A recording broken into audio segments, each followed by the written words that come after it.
Bueno, el doctor Adolfo García de la Sierra es filósofo, licenciado en la UNAM, con estudios de posgrado, máster y doctorado con especialización en filosofía y la ciencia por la Universidad de Stanford.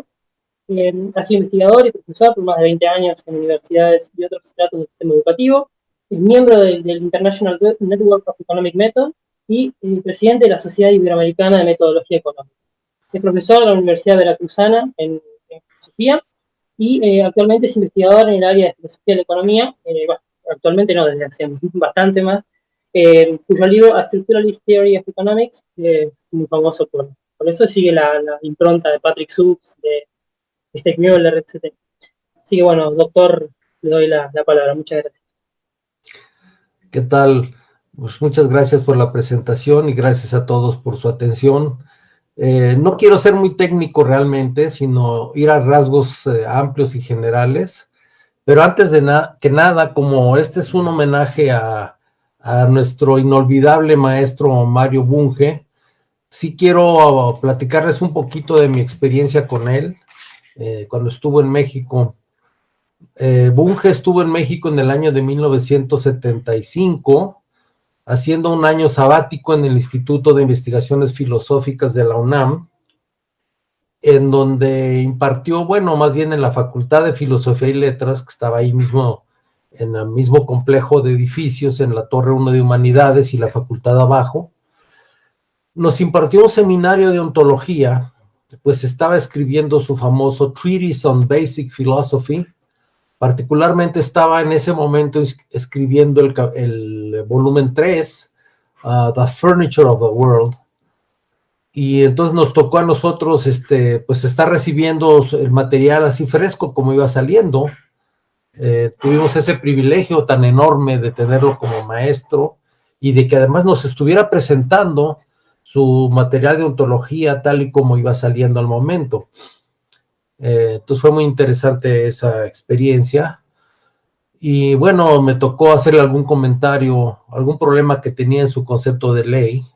Le hice un comentario, le mostré que había cierta incompatibilidad en dos de sus supuestos, y como un gran filósofo que era, y con esa humildad que caracteriza a los grandes filósofos, pues me lo agradeció mucho, me lo reconoció mucho, y yo siempre lo recordé con cariño por esa actitud, ¿verdad?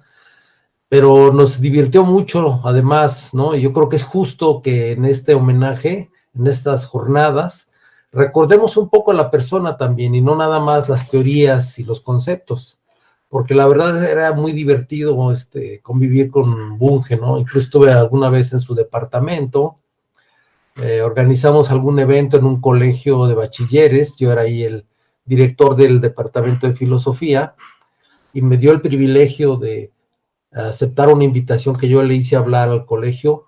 Él era ahí un ídolo, bueno, era nuestro ídolo, en los 70 desde luego, era el ídolo de todos aquellos que teníamos interés en la filosofía de la ciencia. El colegio de bachilleres en ese entonces enseñaba filosofía de la ciencia, lógica simbólica y filosofía de la ciencia, y Bunge pues era así como la referencia número uno. Entonces el hecho de que pudiéramos llevar a Mario a dar una conferencia, pues sencillamente no cupo el auditorio, ¿no? No cupo la gente en el auditorio. Deben haber estado no menos de 1,000 personas, tal vez, tratando de escuchar al gran maestro. Entonces fue un hombre muy amable, muy generoso. Yo lo recuerdo siempre con esa admiración, ¿verdad? Pero además era gracioso porque fundó una llamada AME, Asociación Mexicana de Epistemología, que según él era lo opuesto de la ODIE, que era la Organización de Intelectuales Estériles. Y cuando se iban a firmar los estatutos de la AME, en el 8º piso de la Torre 1 de Humanidades, en la ciudad universitaria de la UNAM, llegó con un sombrero que decía CTM, y CTM pues es la Confederación de Trabajadores de México, que era la gran central del PRI, ¿verdad? La gran central obrera de trabajadores del PRI, que aglutinaba por la fuerza prácticamente a todos los sindicatos de la República Mexicana, bajo la sombrilla y la égida del PRI. Entonces llegó con un sombrero que decía CTM aquí, y con una pistola al cinto. No se asusten, era de juguete, pero sí parecía un revólver de veras. Entonces llegó el doctor Mario Bunge al 8º piso de la Torre de Rectoría con sombrero, CTM, y con una pistola al cinto. Así es, Willy, efectivamente, es para partirse de la risa, ¿no? No, un humor sensacional, ¿sí, Carlos? Sensacional. Y se para enfrente de todos nosotros y nos encara y nos dice, aquí nadie tiene derechos, solamente puras obligaciones, y nos encañona con la pistola, ¿no? Y pues todos estábamos verdaderamente fascinados de ver al viejo decir estas cosas, ¿no? Y fue un trabajo muy interesante porque gracias a eso pues surgieron muchos trabajos de epistemología, de teoría del conocimiento, de filosofía de la ciencia. Entonces Bunge fue un gran, fomentó pues mucho ese tipo de estudios en nuestros medios, desde la Argentina, desde la Patagonia pues, ¿no? Hasta el Río Bravo, ¿no? Entonces, bueno, son recuerdos del gran maestro que quería compartir con ustedes porque estoy seguro que los están disfrutando enormemente, ¿no? Y bueno, hizo algunas otras cosas ahí. El pleito con el doctor Elide Gortari también es inolvidable, ¿no? Es imposible no recordarlo. Elide Gortari fue uno de estos filósofos marxistas de aquellas épocas de los 60s, tiene muchos libros de lógica dialéctica, y se suponía que iban a hacer un programa de estudios para la Universidad de Nuevo León, entre Bunge y de Gortari, que es así como juntar el aceite con el agua, ¿no? Y entonces, pues Bunge, naturalmente, de la manera más polite posible, pues le dio largas y largas y largas, pero en una conferencia en la Facultad de Filosofía y Letras, le aventó un trueno, le dijo, hizo una alusión a él, ahí estaba de Gortari sentado yendo a la conferencia, y dice Bunge, esto no es filosofía baconiana, no es el método baconiano como el del doctor de Gortari. Y Elide Gortari, que era un diablo, ¿sí? Era un hombre irascible, extremadamente irascible, y violento, se podría decir. Se levantó de la silla y le dice, me está usted calumniando, pero así en ese tono de furia, ¿no? Y bueno, yo dije, aquí va a correr sangre ya, ¿no? Pero bueno, ya el público obviamente ahí los calmó, pero era también medio provocador el maestro, ¿eh? No vayan a pensar que no. Entonces era un hombre de un carácter muy especial, muy seguro de sus convicciones, ¿verdad? Y muy crítico, ¿no? Sí, ese estilo provocador se nota en sus textos, Carlos, efectivamente, ¿no? Era un hombre provocador, ¿no? Era un tipo provocador. Por ejemplo, una de sus conferencias allá en UNAM dice, de la nada, nada sale, de la nada, nada sale, y esa es la esencia de Heidegger. Y entonces todos los heideggerianos que estaban ahí estaban verdaderamente enfurecidos con el doctor, ¿no? Así que, bueno, era sensacional, ¿no? Fue sensacional que estuviera en México ese año ahí el doctor Bunge, ¿no? Lo recordamos con mucho cariño a nuestro gran maestro, ¿sí? Y, bueno, desde luego él siempre detestó profundamente el estructuralismo, el así llamado estructuralismo, detestaba a Kuhn, desde luego, creía que eran puras supercherías, ¿no? Ya ven cómo era el viejo, ¿no? Entonces él detestaba, a pesar de que él me recomendó que estudiara con Mulines, fue el mismo Bunge, me dijo, péguesele a Ulises Mulines y estudie con él, porque Ulises estaba llegando, cuando Bunge estaba terminando su sabático en la UNAM, estaba llegando Ulises Mulines a la UNAM precisamente. De hecho, en las últimas conferencias de la AME, pues ahí estaba Mulines. Y otra anécdota muy curiosa es que me toca exponer a mí algo sobre la esencia, el significado, algún tema así, y entonces dice, Bunge vio lo que yo estaba diciendo como la distinción tomista entre el ente y entre la esencia y la existencia, Y entonces se refiere a mí, me dice, Heilige Adolf. Entonces me decía Heilige Adolf, de repente Bunge, ¿no? Es muy gracioso, muy gracioso. En fin, pero él detestaba el estructuralismo, ¿sí? Él no le gustaba, y a sus discípulos o amigos, como por ejemplo, este filósofo israelí, ¿cómo se llama? Ay, se me va su nombre.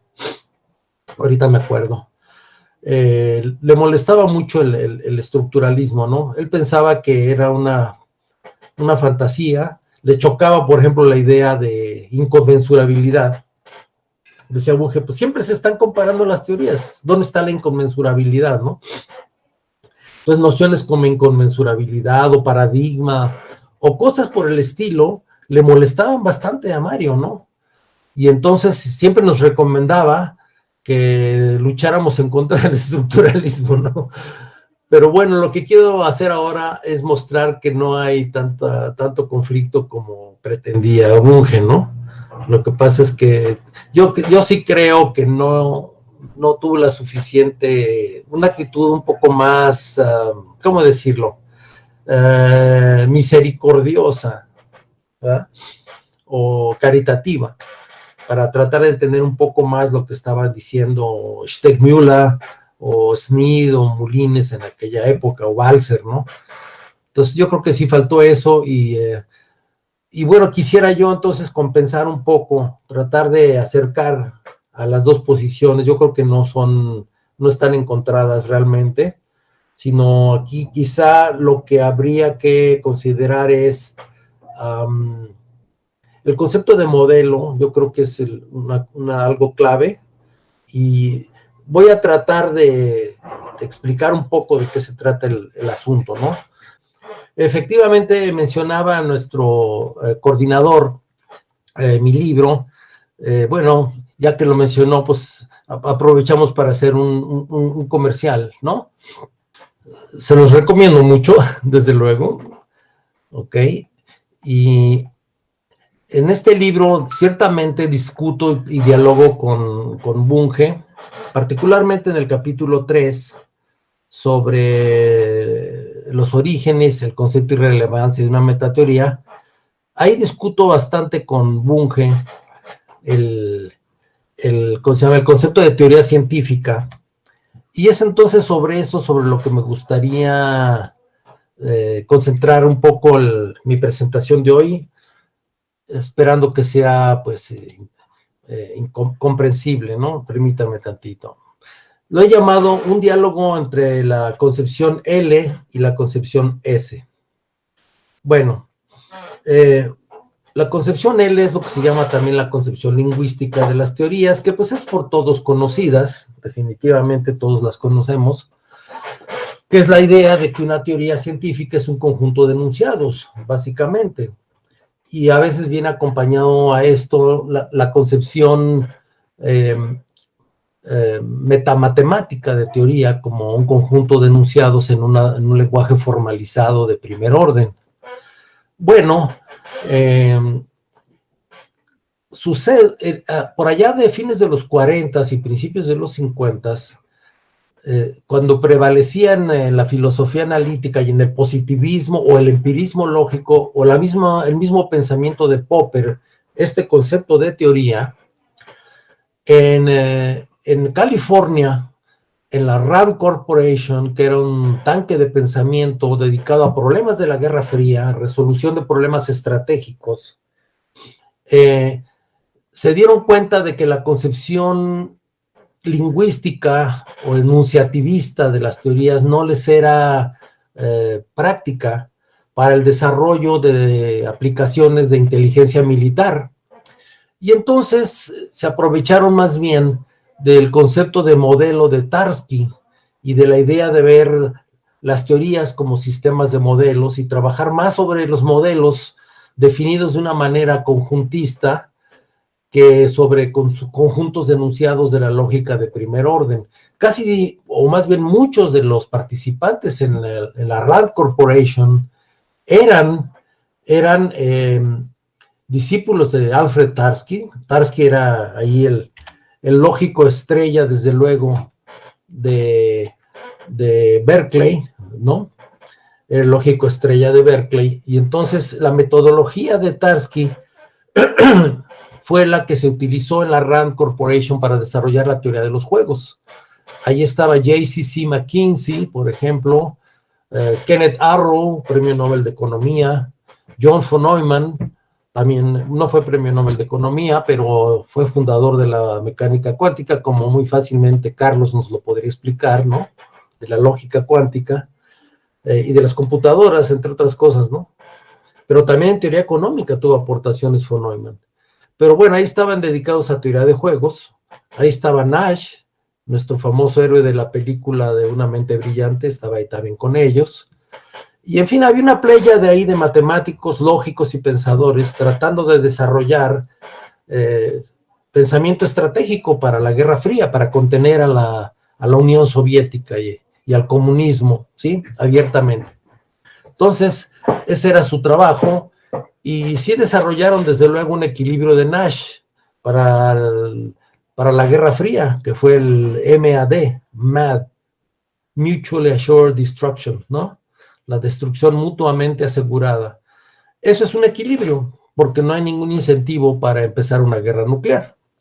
Y esa fue realmente la solución que se le dio al problema de la Guerra Fría. Entonces no había ningún incentivo, nadie tenía interés en empezar una guerra nuclear porque nadie la podía ganar. Pero en fin, otros temas fueron ya más detallados, eran por ejemplo el despliegue de bombarderos estratégicos, y ese tipo de cosas eran las que se trabajaban ahí en la RAND.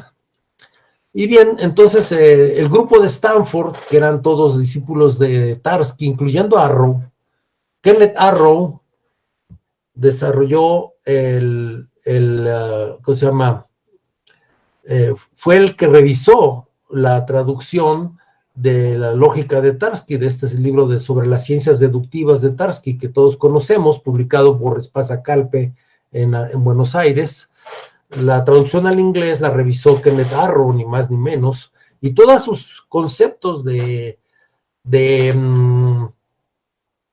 ¿cómo se llama?, de preferencia, más bien la notación para la noción de preferencia, pues proviene de la lógica de Tarski, definitivamente, de la teoría de las relaciones. Entonces fue muy importante, pues, la idea de modelo en el sentido de Tarski en el desarrollo del pensamiento estratégico de la RAND y de Stanford también, porque Stanford estaba también involucrado en problemas militares de ese orden, ¿sí?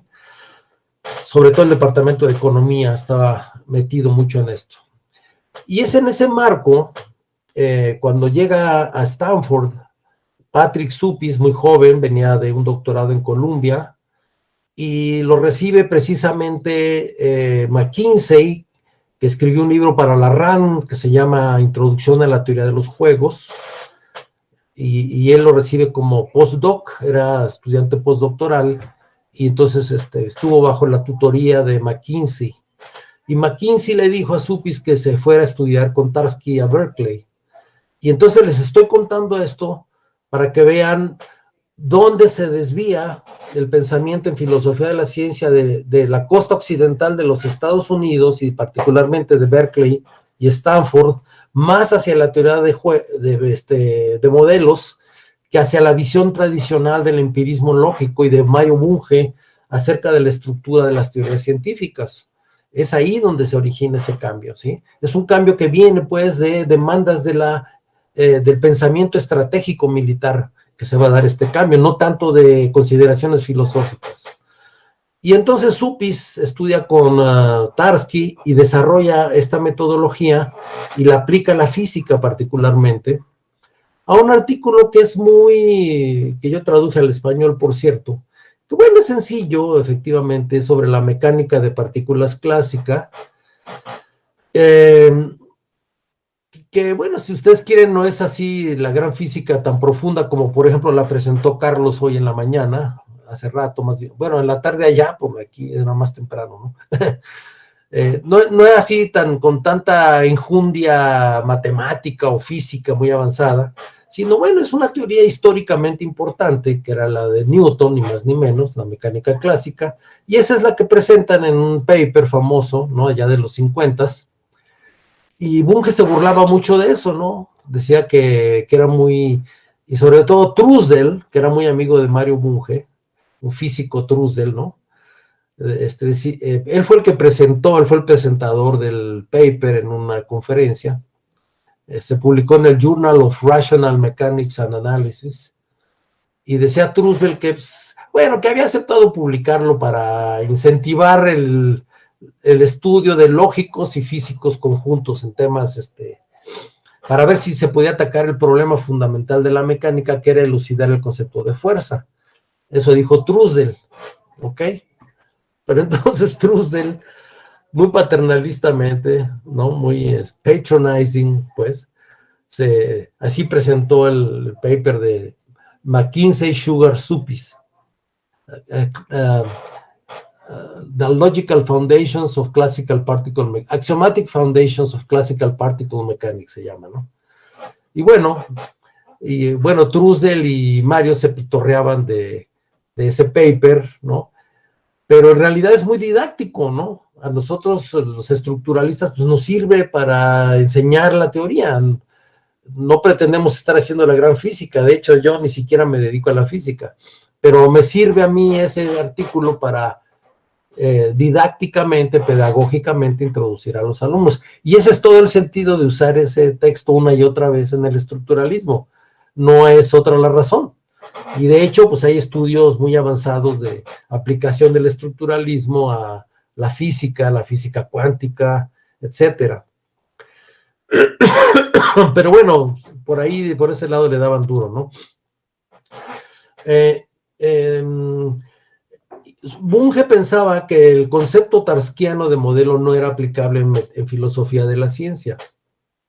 Y voy a explicar por qué de la manera menos técnica posible. Creo no es el lugar aquí para entrar en detalles matemáticos, ¿sí? Lo voy a tratar de explicar de la manera más clara y abierta posible. Bien, la idea de Bunge es que los modelos requieren la satisfacción exacta de las leyes de una teoría.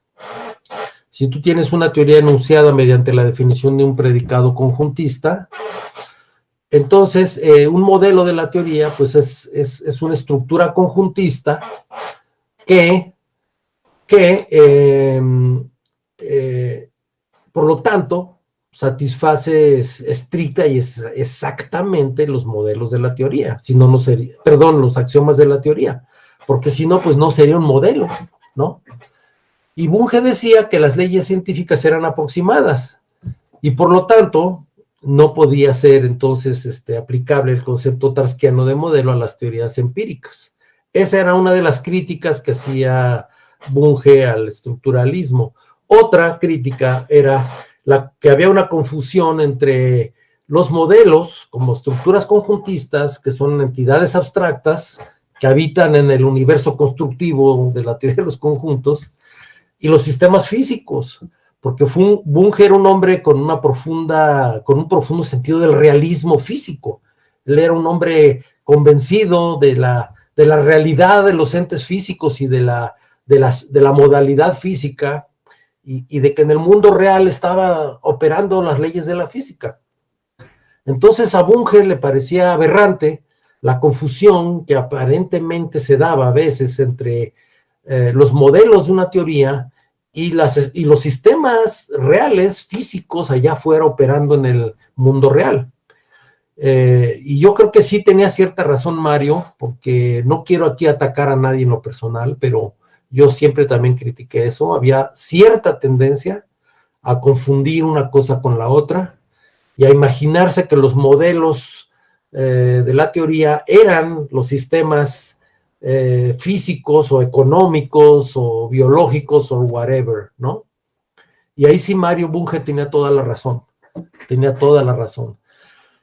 Entonces, bueno, pero entonces, ¿qué pasa con los modelos de Tarski y la realidad si las leyes valen de una manera meramente aproximada? Déjenme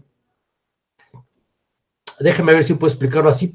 Ahí tengo el texto con fórmulas y todo, pero déjenme ver si lo puedo explicar así.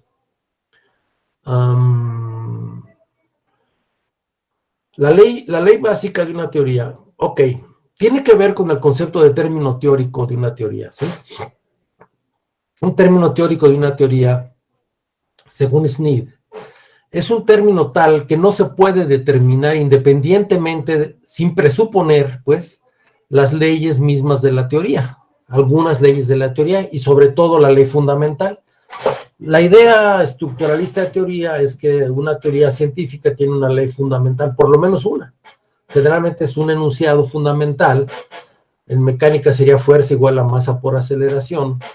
Y todos los demás enunciados pueden ser válidos en sistemas especiales, pero no en general. Por ejemplo, sistemas con fuerzas conservativas, dependientes de la distancia, etcétera, etcétera. Entonces se bifurca, las aplicaciones de la teoría física se bifurcan, ¿ok? Pero hay una ley fundamental que las unifica a todas, que en este caso sería fuerza igual a masa por aceleración. Entonces, la idea de refutación de una teoría es que tú, por ejemplo, determinas la fuerza, luego la masa y luego la aceleración, y ves si efectivamente F es igual a M por A. Y esa sería la versión caricaturizada de la refutabilidad popperiana, ¿no? ¿Ok? Pero el estructuralismo lo que te dice es que no proceden realmente así los científicos, sino que lo que hacen es más bien al revés, es presuponer que la fuerza es igual a la masa por la aceleración, y a partir de cierta propuesta de la forma matemática de la fuerza, y usando ciertos datos empíricos, se integra la fuerza a partir de los datos empíricos de que se dispone. De manera que necesitas apalancarte y utilizar las leyes de la teoría para poder determinar las fuerzas e incluso las masas también. Estos serían, pues, los llamados términos teóricos. Por lo tanto, no se puede refutar una teoría de esa manera. Tú no puedes calcular independientemente la fuerza y la masa, la aceleración por otro lado, o la posición por otro lado, y luego ver si fuerza es igual a masa por aceleración. ¿Ok?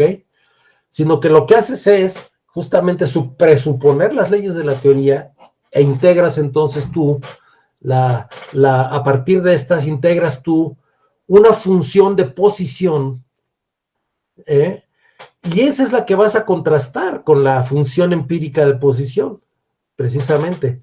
Ahí estaría la contrastabilidad, no directamente viendo si F es igual a M por A. Y entonces, por supuesto, que las leyes se satisfacen exactamente, y por lo tanto el concepto de modelo de Tarski es aplicable, ¿sí? Porque te estás presuponiendo las leyes. Entonces, al presuponer las leyes, todos los cálculos los vas a hacer con ellas, y por lo tanto, pues el resultado es un modelo en el sentido de Tarski de la teoría. Pero entonces eso parecería que ha roto con el carácter empírico de las teorías. Pero no es así, porque tú tienes dos funciones, por ejemplo, y ahorita paso a la economía, dos funciones de posición en física. Una empírica, que se determina de manera cinemática, no dinámica, y otra que se obtiene a partir de la integración, ¿sí?, de la función utilizando la fórmula de fuerza igual a masa por la aceleración, más quizá otras fórmulas también, se integra precisamente la posición, y entonces tienes la posición obtenida teóricamente mediante integración, y la posición empírica que ya tenías antes, y aquí es donde está la comparación. Y muchas veces resultaba mejor lo teórico que obtenías con Newton que lo que empíricamente se había determinado anteriormente. Pero en todo caso resultaba muy precisa la aproximación entre las dos. Entonces, no hay problema con el concepto de modelo. Pero, no sé, Mario nunca quiso realmente, no sé, ahí sí lo sentí un poco orgulloso, ¿no? Esa es mi opinión personal, ¿eh? Estaba un poco orgulloso y no quiso entrar a considerar esa posibilidad. Y entonces las teorías tienen muchas aplicaciones. Entonces tú dices, ¿fracasó en esto la teoría? Pues sí, pero acá no. Entonces vemos que hay aplicaciones en donde la teoría es absolutamente exitosa, ya para siempre, de una vez y para siempre, a tal grado que, por ejemplo, la mecánica clásica la utiliza la NASA todavía. para poner cohetes en órbita con precisión. Entonces, no se puede, es que es refutable en principio. I don't know what that means, ¿no? ¿Sí? O sea, la NASA lo usa porque sirve y funciona y es verdadera. Pero en rigor no se puede hablar de verdad de una teoría. Una teoría no es algo de lo que se puede decir que es verdadero o falso.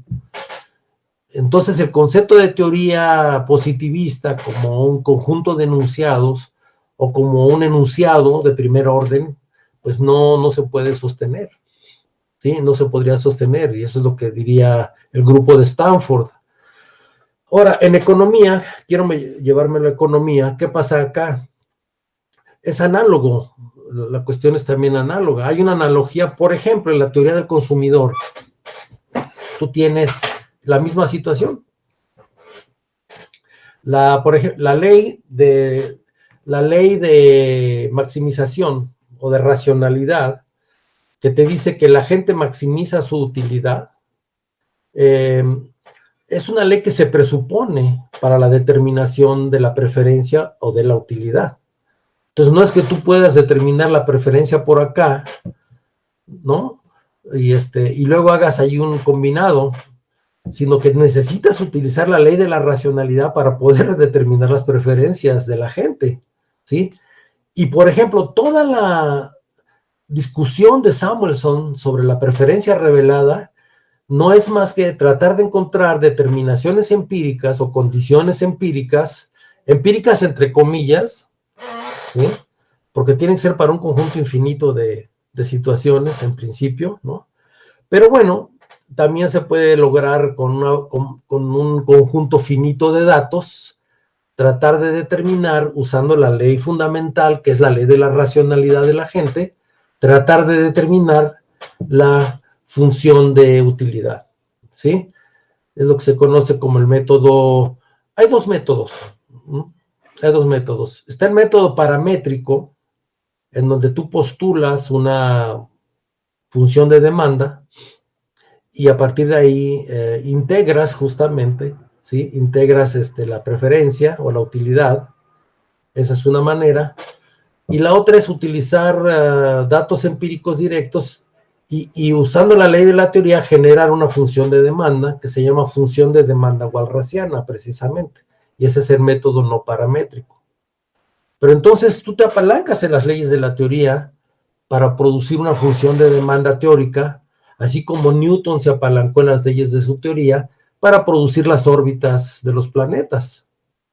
Y las órbitas de los planetas se ajustaron bastante bien a las observaciones de Tycho Brahe y de Kepler de las mismas órbitas planetarias. Pero Newton las obtiene usando las leyes de su teoría. Y acá también tú utilizas las leyes de la teoría, supones que la gente es racional y entonces se encuentra su función de utilidad. Pero no es que encuentres primero por ahí su función de utilidad y luego vayas a ver si es racional. Es que es ahí donde estuvo el conflicto entre el estructuralismo y el pensamiento de Mario Bunge, creo yo, en esta forma de ver las cosas. Porque, repito, parecía que entonces se estaba renunciando a lo empírico, pero no es así, porque precisamente el choque con lo empírico viene después de la integración, ¿sí? Una vez que has integrado la función de utilidad, entonces vamos a ver si lo que predice tu integración de la función de utilidad, es decir, la demanda walrasiana, que se llama, va a ser efectivamente exacta o buena descripción de la conducta observada del consumidor. Y ahí está el choque con la experiencia, ¿sí? Ahí está el choque con la experiencia. Y así como hay muchos ejemplos más. Ahora bien, entonces creo yo que si simplemente entendemos esto y aceptamos lo que decía Bunge, de que se requiere distinguir los modelos de la teoría de los sistemas reales que pretenden representar, entonces yo creo que no debe haber mayor conflicto entre ninguna de las dos posiciones. Finalmente, también los predicados conjuntistas que se definen axiomáticamente, pues se requieren del uso del lenguaje, ¿no? si bien de un lenguaje no tan, ¿cómo se diría? No tan formalizado, ¿no? Sino más teoría informal de conjuntos, ¿no? Que además es necesario, ojo, para definir los modelos de la teoría y ver si es posible tener una formalización en primer orden. Primero los tienes que tener formalizados del otro modo más intuitivo, más informal, ¿sí? En fin, no quiero entrar más en detalles. Yo creo que esto es para motivarlos. Ahí está mi libro, que les recomiendo que vean. Ahí vienen todos los detalles de lo que estoy tratando de explicar aquí, ¿sí? Ahorita nada más estamos tratando de, como de abrir veredas amplias, ¿no? De comunicación, en mi caso, pues, entre el pensamiento del gran Mario Bunge y lo que sería el estructuralismo, ¿no? Entonces, claro que la parte empírica queda contemplada. Otra diferencia importante es que las teorías científicas tienen aplicaciones que son irrevocables. O sea, una vez que ha tenido éxito una teoría científica en explicar un fenómeno, ya lo tuvo para siempre, ¿sí? Ya es para siempre eso. Entonces, es muy difícil. Eso plantea otros problemas muy delicados. Por ejemplo, ¿cómo explicas tú que la teoría de Newton es tan precisa, ¿no? Cuando que aparentemente no existen las fuerzas centrales, ¿no? Entonces explica el movimiento planetario mediante la idea de una fuerza central y lo que nos dice la teoría general de la relatividad es que no existen las fuerzas centrales. Pero entonces es como enigmático. ¿Cómo es posible que una teoría que aparentemente, vamos, un concepto que no se aplica aparentemente, cómo puede ser entonces tan preciso para explicar la realidad, no? Entonces tú puedes decir, bueno, en realidad es falsa la idea newtoniana o la teoría newton, o la afirmación newtoniana, hipótesis non fico, decía, ¿verdad? La hipótesis newtoniana de que hay una fuerza central que mantiene a los planetas en órbita, esa creencia parece ser falsa, como lo fue su idea del espacio y el tiempo, ¿no? Y sin embargo, la NASA utiliza eso para poner sus satélites en órbita y cuestan un chingo de dinero, ¿no? ¿Verdad? Entonces, bueno, este es un problema interesante, creo yo, para la filosofía de la ciencia, que hace muy difícil que se pueda hablar de refutación en algún sentido. Y bueno, también ahí está el problema de la inconmensurabilidad, que bueno, pues sí existe, ¿no? Sí existe, porque precisamente conceptos de diferentes teorías que aparentemente quieren explicar lo mismo, la gravedad, pues es difícil hacer las traducciones de unos conceptos a otros. Yo creo que sí se puede, pero creyéndole a Mario, ¿no? Pero no es tan trivial, es lo que te estoy tratando de decir, ¿no? ¿Ok?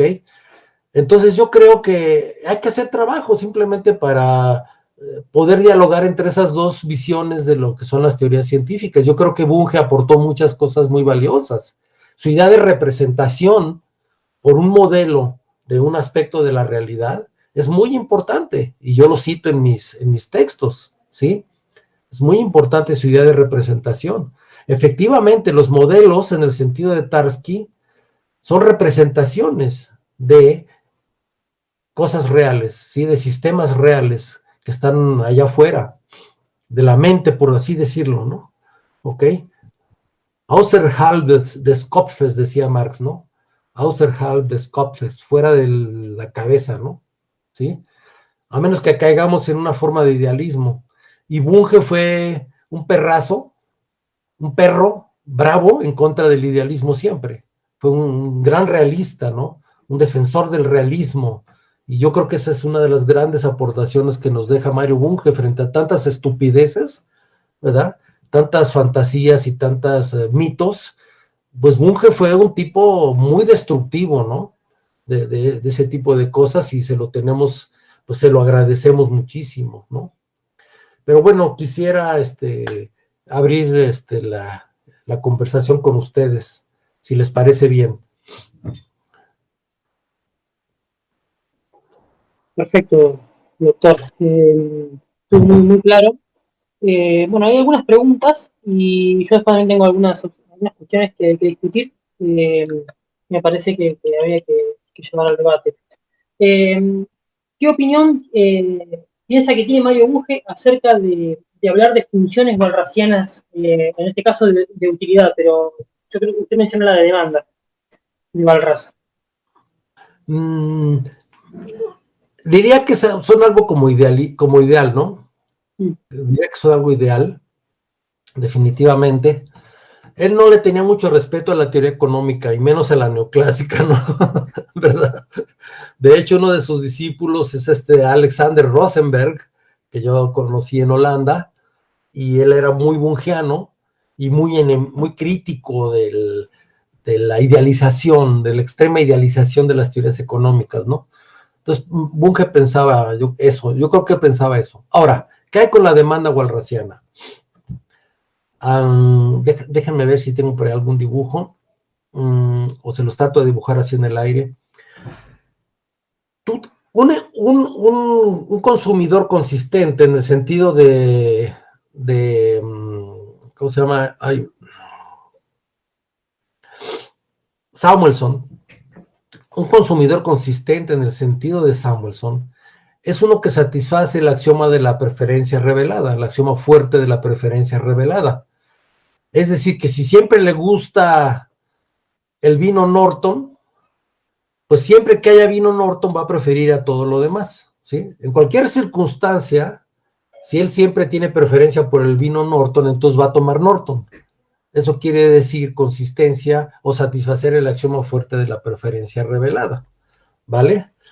Ahora, si se satisface ese axioma de la preferencia revelada, de la preferencia fuerte de la preferencia revelada, entonces es posible construir una función de utilidad que representa la demanda de este consumidor. ¿Ok? Ahora, efectivamente hay una demanda empírica que tú puedes obtener simple y sencillamente observando. Lo hacen las tiendas departamentales o los supermercados, lo hacen todo el tiempo, ¿sí? Tienen un sistema computarizado que te muestra cuál es la demanda de las cosas, porque si no tuvieran eso, tendrían en stock demasiada mercancía que se les queda allí. Entonces, para ser eficientes en la circulación del stock, necesitan saber cuál es la demanda efectiva de la gente. Entonces, si en un supermercado la gente deja de demandar Norton, entonces ya no ponen el Norton en el supermercado. Entonces ellos están atendiendo a la demanda para poder surtir. Bueno, eso es una función empírica de demanda. No es nada del otro mundo, ni es ideal, ni nada. Es real, ¿sí? Bien. Con base en eso, entonces, podemos nosotros integrar o construir una función de utilidad, y entonces esa función de utilidad, al diferenciarla, ¿sí?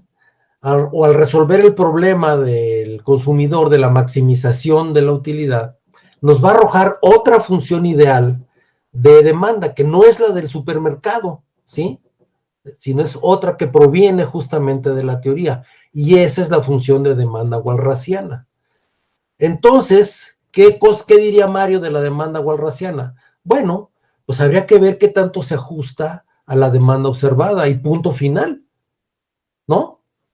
Entonces, alguna construcción de una demanda walrasiana será buena, exitosa, y otra no. Y al diablo con las que no son exitosas. Es un problema totalmente empírico, ¿sí? Totalmente empírico. Ahora, la teoría neoclásica, con su idea de racionalidad y todo eso, está mal en algunas cosas, fracasa en algunas explicaciones y tiene mucho éxito en otras. Porque volvemos a lo mismo, una teoría no es verdadera ni falsa. Algunas aplicaciones son exitosas y otras aplicaciones no son exitosas. Pero eso es totalmente empírico, no se puede determinar a priori, no es metafísica. Vamos a la experiencia a ver. ¿Sí? Sí, coincido con lo de la experiencia que hay que... bueno, hay otra pregunta que es, en un momento dijo que la racionalidad, en los modelos neoclásicos al menos, es una ley, pero en general en los libros de texto la ponen como un supuesto. ¿Es análogo el supuesto y ley en este caso? Bueno, una ley se supone que es una regularidad real, ¿no? Para ser así muy bungianos, una ley es algo que te determina, aunque sea probabilísticamente, perdónenme el oxímoron, ¿no? Pero una ley es algo que rige en el mundo objetivo, ¿sí? Y un supuesto es algo que tú pones para hacer un argumento. Ahora, tú puedes formular una ley y ponerla como supuesto dentro de un argumento, pero una cosa es lingüística y la otra no. Aunque a veces se confunde, ¿no? Lo que Bunge llamaba un enunciado nomológico, a veces lo llamamos ley porque nos da flojera, ¿no? Llamarlo enunciado nomológico.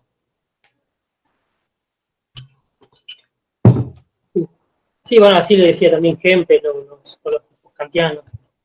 Bueno, hay otra pregunta, es si podría nombrar, por ejemplo, los casos en que la teoría neoclásica es exitosa. Porque ha habido muchos problemas con la teoría neoclásica.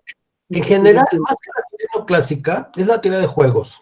La teoría neoclásica viene siendo un caso especial y la teoría del equilibrio general, pues otro caso es muy especial, ¿no? ¿Sí? El concepto de equilibrio general, cuya demostración de existencia se debe a Arrow y Debreu, 1954, aunque Abraham Wald ya había hecho algo en los años 30, es un caso muy idealizado, ¿no? Muy especial en donde no hay externalidades, ¿no? Entonces se supone que no hay externalidades, no hay envidias, por ejemplo, ¿no? Entonces la utilidad tuya no depende de la del vecino, ¿no? Pero si eres envidioso, pues sí, ¿no? Entonces ahí ya hay una externalidad. Pero si tu utilidad no depende de la utilidad de los demás o de las acciones de los demás, bueno, eso no es posible, ¿no? Tiene que depender de las acciones de los demás. Pero vamos, si no hay externalidades, entonces tienes un equilibrio competitivo. O sea, hay muchos agentes, ninguno de los cuales tiene gran poder de mercado, ¿no? Se llama un mercado. Es un caso ideal, ¿verdad? Pero eso no es la teoría neoclásica. La teoría neoclásica es básicamente teoría de juegos aplicada a problemas sociales, sobre todo económicos. La teoría de las subastas, de las auctions, es muy buena ahí la teoría, ¿no? Y bueno, tiene muchas aplicaciones buenas la teoría de juegos. Unas son exitosas y otras no. Unas son muy ideales y otras no son tan ideales, ¿sí? Entonces, bueno, recopilar cuáles son las buenas y cuáles son las malas, pues es una tarea hercúlea, ¿no? Porque hay miles de papers donde se hacen las, ¿no? Y entonces sí se usa para muchos efectos en economía, en la teoría de los juegos, ¿no? Ok, entonces hay muchos casos de éxito, como la teoría de las subastas, por ejemplo, ¿no? Bien. Otra pregunta es que si es posible, digamos, como mencionaba hacia el final, hacer esa conciliación, ¿no? Entre el estructuralismo metateórico y la propuesta de Mario. Lo mencionaba hacia el final. Definitivamente pienso que sí. Déjame ver si encuentro rápido en este instante. Aquí lo tengo ya preparado, pero no sé si lo encuentre. A ver, un artículo mío en donde sostengo que sí y digo cómo además. Espérenme tantito, el problema es que lo encuentre, ¿eh? Vamos a ver. Creo que aquí lo tengo ya.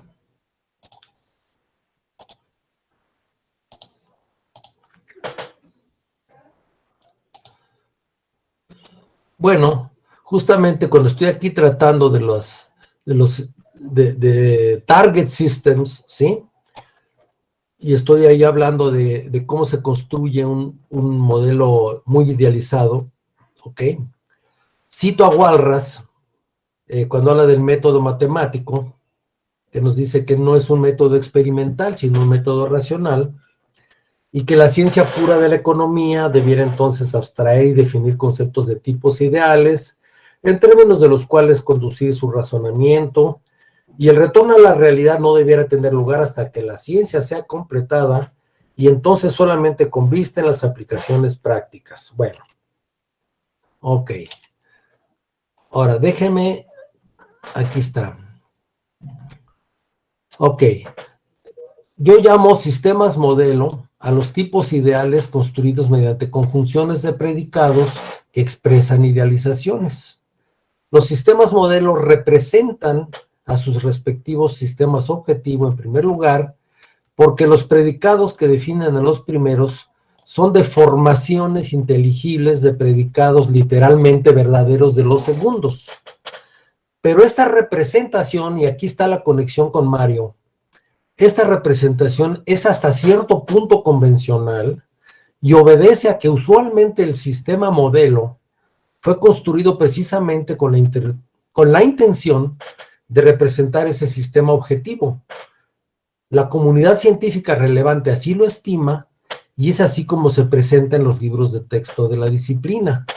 Así que si el sistema modelo idealizado representa el sistema objetivo R, escribimos así, siguiendo precisamente una notación que introduce Bunge en un librito que se llama, me parece, Teoría y Experiencia, ya no lo recuerdo, o Teoría y Realidad, por ahí lo tengo, ¿no? Librito de Ariel, ¿no? Entonces, ese es un punto de contacto entre el estructuralismo y Bunge, ¿no? Otro punto de contacto es tratar de formular de la manera más precisa las teorías. A lo mejor Mario aspiraba, sobre todo en su Philosophy of Physics, aspiraba a usar lógica de primer orden, pero en rigor no se puede, maestros, porque simplemente la topología no la puedes axiomatizar en primer orden, ¿sí? Entonces no se puede hacer eso. Hay que usar teoría intuitiva de conjuntos, pero se puede reglamentar tanto como quieras y algunas partes las puedes formalizar, ¿sí? De ahí viene el verbo to bunge up, ¿no? Bunge up, ¿no? To bunge up significa meterle teoría de primer orden a la teoría hasta que reviente, ¿no? Y to bunge down quiere decir bajarle a eso, ser más informales, ¿no? A Supis le gustaba más bunging down, ¿no? Y a Mario le gustaba bunging up, ¿no? Meterle lenguajes formalizados, así lo más duros posibles, ¿no? Entonces yo soy más de la idea del bunging down, pero no creo que eso sea un conflicto de principio entre el pensamiento de Bunge y de Supis o de Tarski. Yo creo que Bunge estaría de acuerdo en... Él era matemático, también tenía un buen conocimiento de las matemáticas, y pues así como se formula el álgebra abstracta, por ejemplo, se pueden formular también teorías empíricas, no hay ningún problema con eso, ¿no? Ahora, otro concepto de Bunge importante, era, o distinción mejor, era la distinción entre ciencias formales y ciencias empíricas, ¿no? Y esa se difumina un poquitín en el estructuralismo, ¿no? En el pensamiento de Supis, pero no desaparece, ¿no? Para Supis no es lo mismo una teoría matemática que una teoría empírica. Lo que pasa es que al formular matemáticamente una teoría empírica, obtienes también una estructura matemática que puedes estudiar independientemente de su aplicabilidad empírica, por sus propiedades matemáticas intrínsecas, ¿sí? Entonces tampoco ahí veo yo gran conflicto, ¿sí? Es una ciencia formal si no le interesan las aplicaciones empíricas, pero si tiene aplicaciones empíricas, entonces deja de ser una ciencia formal. Entonces depende de cómo tomes la teoría. Y hay algunas que no tienen aplicaciones empíricas, son puramente formales, ¿no? ¿Ok? Entonces veo que no hay tanto conflicto realmente, ¿no? Claro, sí, sí. Bueno, Pablo Lorenzano, que es acá también un referente del estructuralismo acá en Argentina, también decía algo parecido, que no había muchos conflictos, que era más una hazaña de Mario a veces. Pues es que era muy corajudo, ¿no? Sí. Otra pregunta que hay es, ¿cómo se justifica la validez de las teorías científicas en Bunge? Y yo añadiría, ¿y en qué se diferencia, digamos, al Bueno, pensaba estructuralismo? que era la cosa tipo popperiana, ¿no? ¿Ok? Sí, la propuesta, hay un concepto de universalidad que es vago en Popper y en Mario, me temo, ¿sí? Que es una especie de que las leyes son universales en algún sentido, entonces tienen que valer para todo, ¿sí? Entonces, si encuentras un contraejemplo, ya valió gorro la teoría, ¿no? Ya quedó refutada la teoría. Bueno, es que no funcionan, eso no es cierto, no funcionan así las teorías científicas, ¿no? ¿Ok? O no se puede decir que esté refutada la mecánica newtoniana, aunque en algún sentido sí lo está, pero en rigor no, porque sigue teniendo validez algunas de sus aplicaciones, ¿no? Y ya expliqué que no se aplican las leyes, que la universalidad de las leyes es acotada. Yo creo que ese es otro punto del estructuralismo que difiere de Bunge, que la aplicabilidad es acotada. Entonces, mejor dicho, la universalidad es acotada. Es universal con respecto a un conjunto de posibles aplicaciones, ¿no? Pero no así restrictamente universal. Esa sería otra diferencia. Y como dice Willie Scott, se aplica aunque no sabemos muy bien por qué. Para mí es un misterio, ¿eh?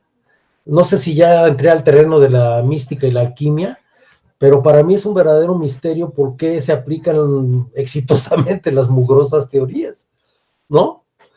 Es falso que haya leyes. Según Einstein, no existen fuerzas a distancia, fuerzas centrales, no existen. Y entonces, ¿cómo es posible que la mugrosa teoría sea tan exacta, no? Pues no sé, la verdad. Pero yo creo que hay un punto en que tenemos que ceder a lo empírico, ¿sí? Entonces, simplemente es empíricamente correcta o no. Y no quiero sonar antirrealista, pero a veces así suena la cosa, ¿no? Sí. Sí, totalmente. Bueno, sobre el tema de la refutabilidad de las teorías que mencionabas un rato, había una pregunta que puede decir que entonces podemos decir que la refutabilidad de las teorías científicas es un problema de indecibilidad en el sentido de Gödel. Bueno, bueno, eso está más difícil, ¿no? Porque para eso tendrías tú, primeramente, solo dentro de un sistema de lógica formalizado se puede hablar de completud, ¿no? Por ejemplo, o sea, necesitas definir el conjunto de todos los enunciados que son verdaderos de una cierta estructura, ¿sí? Entonces, a ver. ¿Cómo podría ser la cosa? Es más difícil en ciencias empíricas, pero supongo que bueno, tomemos el caso de la mecánica clásica, que está perfectamente formalizada por Supis, digamos, ¿no? Y entonces eso define una clase de modelos en el sentido de Tarski o de estructuras conjuntistas, ¿sale? Y bueno, si pudieras definir ahí, como siempre, recursivamente, la clase de todos los enunciados que son verdaderos en esa estructura, entonces te puedes plantear el problema de si es axiomatizable, ¿no? ¿Ok? Bueno, no sé, puede haber teorías en donde sí y otras en donde no. Esto es nuevamente, entre comillas, empírico, aunque me regañe Marta, ¿no? Pero en algún sentido es empírico, ¿no? Es decir, vemos que algunas teorías son completas y otras no son completas, ¿no? Entonces habría que, cada teoría científica, si la puedes formular, si tú puedes definir de manera metamatemática el concepto de enunciado de esa teoría y lo que es ser verdadero para esos enunciados, ¿no? En una estructura, entonces tú puedes plantearte si es completa o no es completa, ¿no? ¿Verdad? Es decir, si es axiomatizable, ¿no? Otra de las preguntas es que con la exposición podría haber dado la impresión de que el estructuralismo hace que las leyes fundamentales sean verdades analíticas. ¿Cómo podríamos eliminar esa idea? Por ahí el autor entendió. Bueno, no. Para empezar, esa idea de verdad analítica está medio difícil de definir, ¿no? Ya nos dijo Quine hace mucho, ¿no? Pero no son verdades analíticas, vamos. La pregunta es si son satisfacibles en algún universo, ¿no? Ahora, una ley, un enunciado nomológico, como diría Mario, un enunciado, imagínate que formulamos pues una teoría con sus enunciados nomológicos de una manera precisa, de manera que quedan definidos los modelos en el sentido de Tarski, ¿ok? Bueno, si la teoría es consistente, ¿vale? Si la teoría es consistente, pues tiene un modelo, ¿no? ¿Vale? Y entonces, en todos los modelos, pues lógica, obviamente va a ser verdadera el enunciado nomológico. Pero eso no quiere decir que lo que puedas tú obtener allí para contrastar con la experiencia vaya a ser bueno. A lo mejor no tiene absolutamente ninguna aplicación ese supuesto enunciado nomológico. Entonces, en ese sentido, pues no es analítico, ¿no? ¿Sí? Por ejemplo, la ley de la racionalidad en economía, pues si de ahí no puedes deducir absolutamente nada que tenga que ver con la realidad empírica, pues entonces podrías decir que es un enunciado que se satisface en algunas estructuras matemáticas y nada más hasta ahí, que no tiene aplicabilidad empírica. La pregunta es más bien si todos los enunciados, si todas las leyes formuladas dentro de en la metodología de Tarski, si todas esas leyes son empíricamente relevantes o no, o si tienen aplicaciones empíricas o no, ¿verdad? ¿Ok? Y nuevamente, pues eso es algo empírico, no se puede determinar a priori. Sí, tiene razón en eso, que es algo empírico. La última pregunta que tengo es, ¿cómo se relacionan las concepciones modelo teóricos de la ciencia con las diferencias categoriales de los campos de las diferentes ciencias? No sé si entendí la pregunta. No, eso sí está, pero padrísimo. Ese es un gran problema sobre el que sí me gustaría pensar. Ahorita solamente voy a hacer una acotación breve, ¿sí? Que Suplis siempre hizo también, que es entre la cinemática y la dinámica, ¿no? Esta diferencia entre cinemática y dinámica refleja justamente esa distinción entre las modalidades, algunos les llaman categorías, desde luego. Mario hablaba de estratos, ¿sí? Estratos de la realidad. Y entonces es la conexión que podría haber, por ejemplo, entre, vamos a decir, la cinemática, efectivamente, como teoría del movimiento puro, y la dinámica, donde ya estás hablando de las causas del movimiento, como Newton con las fuerzas, ¿no? Entonces, como lo veo yo, muy groseramente, discúlpenme, pero no pretendo que sea una tesis muy precisa, muy groseramente, la parte no teórica de una teoría estaría en una modalidad o un estrato inferior, y la parte dinámica o teórica de la teoría estaría en la parte superior, ¿no? Entonces creo que así se reflejan las teorías entre lo no teórico y lo teórico, y que a su vez se convierte en no teórico cuando estás considerando un estrato todavía superior a este, ¿no? Yo creo que así se podría tratar desde el punto de vista estructuralista. Sí. Bien, muy claro. Y una última pregunta, por lo menos hasta ahora, es que, ¿en qué se diferencia? eh, bueno, acá dice el estructuralismo del maestro Bunge, pero bueno, ya quedamos que no es estructuralista. Y tal vez digamos, la concepción de Bunge con la de una filósofa, Nancy Cartwright, si la conoce, eh, ¿en qué encontraría alguna diferencia entre las dos propuestas? Pues Nancy era profesora ahí en Stanford cuando yo llegué, ciertamente, y pues decía cosas muy raras, ¿no? Por ejemplo, tenía un libro, How the Laws of Physics Lie, ¿no? Y entonces, Supis cada rato le estaba dando de palos, ¿no? Le decía, entonces tú tienes razón y la física está equivocada, ¿no? Entonces, para gente de talante físico como Mario o como Pat, pues ese tipo de discursos eran totalmente fuera de lugar, ¿no? Sí, imagínate a Mario diciendo que las leyes de la física mienten, absurdo, ¿no? Entonces yo creo que no le hubiera simpatizado, tengo la ligera sospecha de que no le hubiera simpatizado a Mario Nancy Cartwright. Perfecto. La verdad que estuvo muy interesante, sobre todo a mí me gusta mucho su libro, sobre todo porque ahí agarra la teoría de Sraffa, de Marx, de distintos autores y que son muy valiosas. Yo tendría una última pregunta, si no es mucha molestia. Claro.